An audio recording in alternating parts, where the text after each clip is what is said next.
আম্মু সুস্থ থাকাকালীন প্রতিবার বাবার বাড়িতে যেয়েই জুরাইজের বাবার বিরিয়ানি খেতেই হবে। তার বিরিয়ানি খুবই পছন্দ আর আম্মুর হাতের বিরিয়ানিটা সে পছন্দ করতো। আমরা ঘুরতেও গিয়েছিলাম, সবকিছু নিয়ে আজকের ব্লগটা শুরু করছি। তো যেটা বলছিলাম, আম্মু অসুস্থ হওয়ার পরে আম্মুর হাতের খাবার তো খাওয়াই হয়নি, আর বিরিয়ানি তো দূরের কথা। আমার আম্মু বরাবরই মাংস চাপানোর পরে মনে পড়ে যে সে আসলে ছোট পাতিলে চাপিয়ে দিয়েছে, তারপর যায় পাতিল আনতে। আমি হেল্পার হিসেবে ঘর থেকে পেঁয়াজ বেরেস্তাটা করে দিলাম। মাংসটাও হয়ে গেছে, আর মাংস চাকাটা আসলে আমারই কাজ। যেহেতু প্রায় 1 বছর পরে রান্না করছে, একটু সেকে তো দেখতেই হবে আমাকে, হিহি। অর্ধেক ভাত উঠিয়ে রেখে তারপর মাংসটা দিয়ে বাকি অর্ধেক ভাত দিয়ে তারপর আম্মু দমে দেবে। দমে থাকবে অনেকটা সময়। মাংস আনতে দেরি হয়ে গেছিল বলে ক্ষুধায় সবার পেট চোচো করছিল। আসলে আর দেরি সহ্য হয়নি, আর তারপর এতদিন পরে আম্মুর হাতের বিরিয়ানি খাচ্ছি। দম সরার পর খুব ভালোভাবে নেড়ে চেড়ে মিক্স করে দিচ্ছে। এখানেই বলে রাখি, বিরিয়ানিটা অসাধারণ হয়েছে খেতে। মাংসগুলো এতটা সফট হয়েছিল, এখনই আমার খেতে ইচ্ছা করছে আবার। আর যেহেতু সবার ক্ষুধা লেগে গেছিল, সেহেতু ফুটেজ নেওয়া হয়নি, বিরিয়ানি এমনি খাওয়া হয়ে গেছে। দইটাও অনেক মজা ছিল।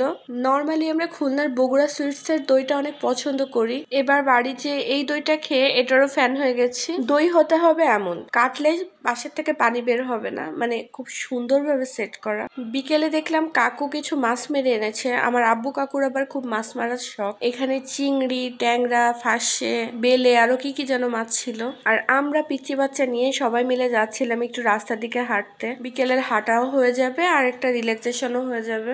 যেহেতু সবাই আছি, গল্প করতে করতে অনেকটা পথ হেঁটে আসবো। অনেক বছর আগে বিকেলবেলা জুরাইজের বাবা গেলে আমরা হাঁটতে বের হতাম। মাঝের অনেকগুলো বছর বের হওয়া হয়নি, তো এবার হঠাৎ করে একটু রিল্যাক্সেশন পাওয়া গেছে, মানসিক শান্তি বোধ হয়, এজন্য গেলাম আমরা সবাই। জুরাইজের বাবা যদিও ছিল না। আর এদিকে জুরাইজের মাম্মি জুরাইজকে রাস্তাঘাটে ট্রিটমেন্ট দিচ্ছে। জুরাইজের কাশি ছিল, এজন্য রাস্তার পাশে তুলসীর পাতা পেয়ে খাইয়ে দিয়েছে। আর আমরা চিকন সরু একটা রাস্তা দিয়ে অনেক দূর হেঁটে ঘুরে তারপর বাড়ি যাব, এরকমটাই প্ল্যান ছিল।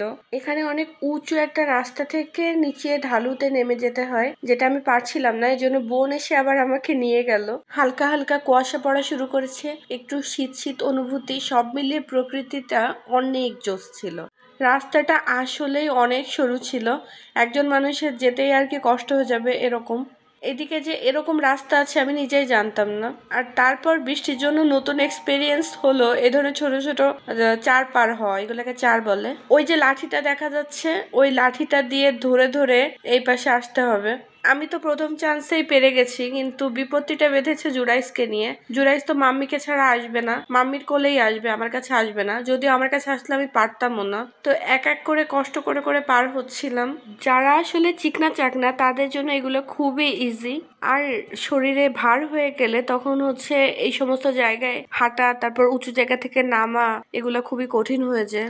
নুরানি যে জুরাইসকে আগে নিয়ে আসলো জোর করে, ও তো আসতেই চায় না। দেখুন কত ইজিলি জুরাইসকে নিয়ে হেঁটে চলে আসছে, ওর কোনো প্রবলেমই হচ্ছে না। কিন্তু প্রবলেমটা আসলে বৃষ্টির। বলা যায় যে ওর একটা নতুন পরীক্ষা শুরু হয়ে যাবে এখন। তো ফাইনালি অনেক চেষ্টা করে আস্তে আস্তে ধীরে ধীরে ও পারও হয়ে গেল। এই নদীটা আমার ছোটবেলায় কত বড় ছিল আর এখন কত ছোট হয়ে গেছে। খুব স্মৃতিবহুল জায়গায় স্মৃতিচারণ করলাম। বাড়ি ফিরতে ফিরতে সন্ধ্যা হয়ে গেল। এই তো শেষ।